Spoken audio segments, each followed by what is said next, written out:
What is going on, everybody? It's your boy Joe Breezy here. Welcome back to some more RuneScape action. Today, I am going to be telling you guys about 5 more items you never knew. So, first item we're going to go over here is the Adrenaline Urn. It stores up to 1000% adrenaline gained from combat that can be used to prevent your adrenaline from draining while out of combat. Adrenaline stored currently is 784%, but if you guys watch, here at this crystal,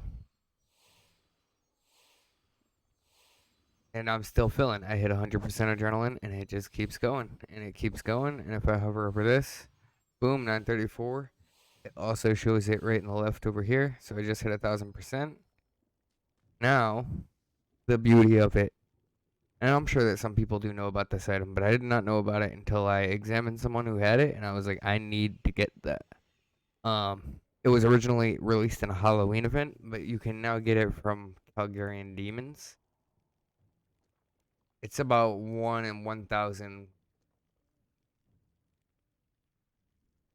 player creatures, collection log, Daemonheim, boom. Calgarian Demons dropped them. So, not too hard to get. It took me a couple days of sitting at Calgarian Demons, but totally worth it. Now we are going to try out something a little bit different in this list, and the number 2 item that I wanted to talk about is Bolus. There's something that I didn't know about until I was watching Lucario, to be honest, and basically what they do is on auto attack, they will actually stun your enemy for around about 10 seconds, I believe, and how we're going to do this slightly differently is I brought the wiki up, so Bolus are made in the Jadenko lair. You need 87 fletching, no deal, blah blah blah, but it does stun an NPC or player for 10 seconds. And also, interestingly, it's funny because I'm actually saying interestingly, but here, if you are using an ability with the bola, it will hit no damage, which is a very interesting concept behind it. But a 10-second stun is pretty good, and I figured since I was talking about bolas, I could also talk about the sticky bomb. Sticky bomb is also well worth using, and you can stun multiple enemies with it, but the stun only lasts 6 seconds. You can use it with any style, because you just throw it on the ground, and boom, there you go, enemy stunned.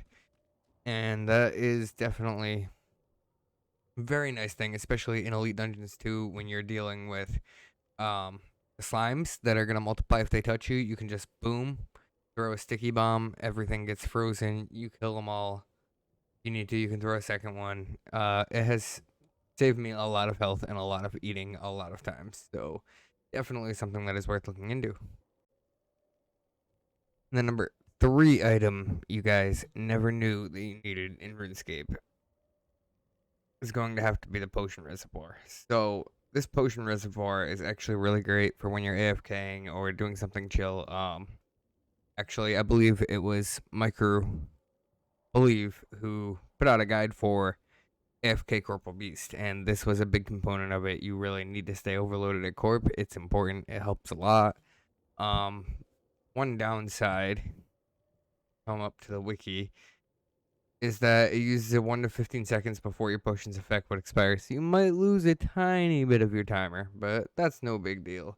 But the kicker is the reservoir is destroyed after, so you will have to carry multiple reservoirs if you want to be AFKing somewhere for, hours. I mean, you're going to get about a half hour per overload, maybe a little bit more, 45 minutes if you're using incense.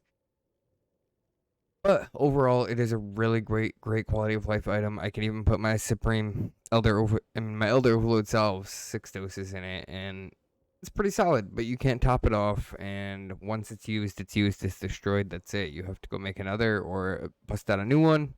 Do bear in mind that if you activate the potion reservoir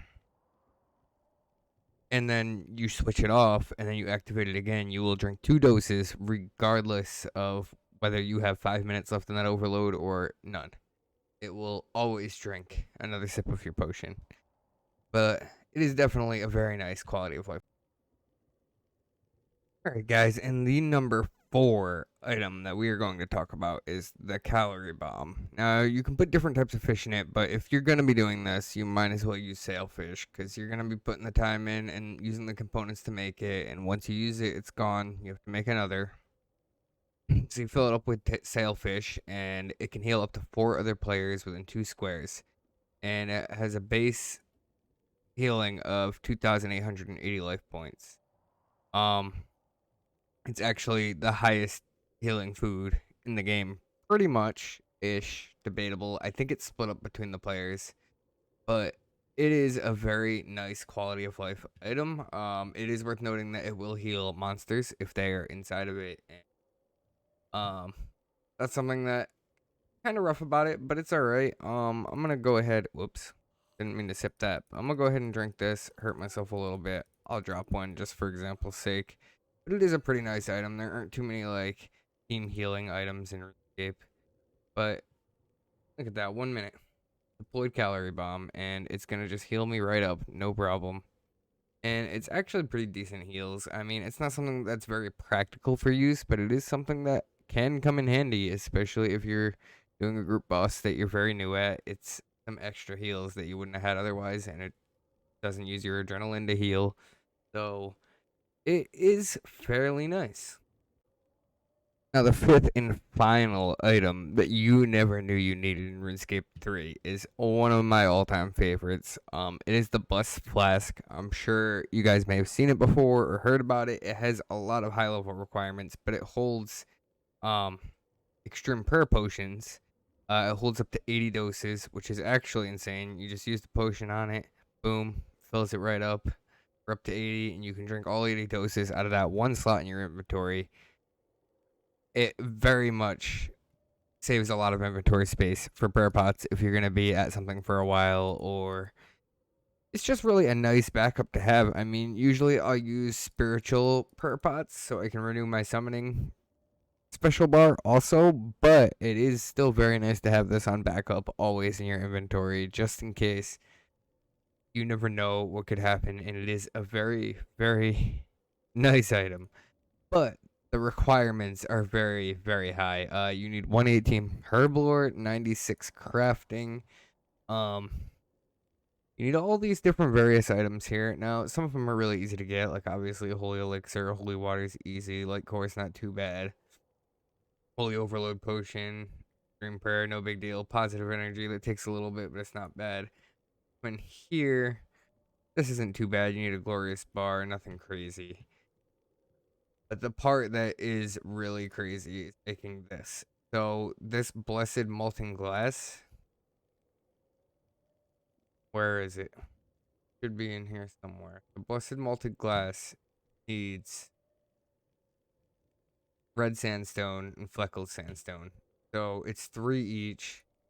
So it winds up being a whole ton because you need to make 10 of each of these, which takes a very long time. I think it took me like a month or so to actually make the flask because of all the sandstone mining. So make sure you guys are doing those dailies if this is something you're interested in getting eventually. It is definitely the worst part of making this whole flask, but it is very worth it.